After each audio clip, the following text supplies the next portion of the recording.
గోదారమ్మ గోడును తెలంగాణ ప్రజానీకానికి వినిపించడానికి మహాపాదయాత్ర చేపడుతున్నానని పెద్దపల్లి జిల్లా బీఆర్ఎస్ జిల్లా అధ్యక్షుడు కోరకంటి చందర్ తెలిపారు. ఈ నెల 17 నుంచి 22 వరకు కాళేశ్వరం ప్రాజెక్టు అభివృద్ధి పేరిట మహాపాదయాత్ర చేయబోతున్నామని చెప్పారు. కేసీఆర్పై అక్కసుతో అబద్దపు ప్రచారంతో కాంగ్రెస్ ప్రభుత్వం పెద్దలు కాళేశ్వరం ప్రాజెక్టును ఎండబెట్టారని ఆరోపించారు. పార్టీలకు అతీతంగా ప్రతి ఒక్కరూ పాల్గొని పాదయాత్ర విజయవంతం చేయాలని సూచించారు.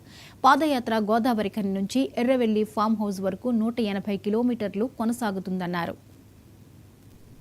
ఎడారి లాగా ఇలా ఇసుక మేటలతోని గోదావరి అంతా కూడా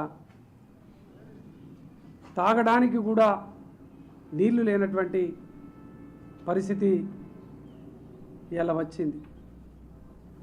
మురికి నీళ్ళు అసలు పట్టణాలలో ఉన్నటువంటి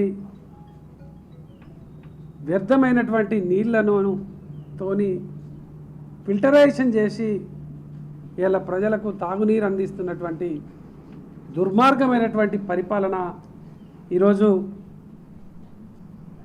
ఈ యొక్క కాంగ్రెస్ ప్రభుత్వం రేవంత్ రెడ్డి కొనసాగిస్తున్నటువంటి ఈ యొక్క నేపథ్యంలో ప్రజలందరూ కూడా గోసపడుతున్నటువంటి ఈ యొక్క సందర్భంలో ఎన్నికల సమయంలో అబద్ధమాడి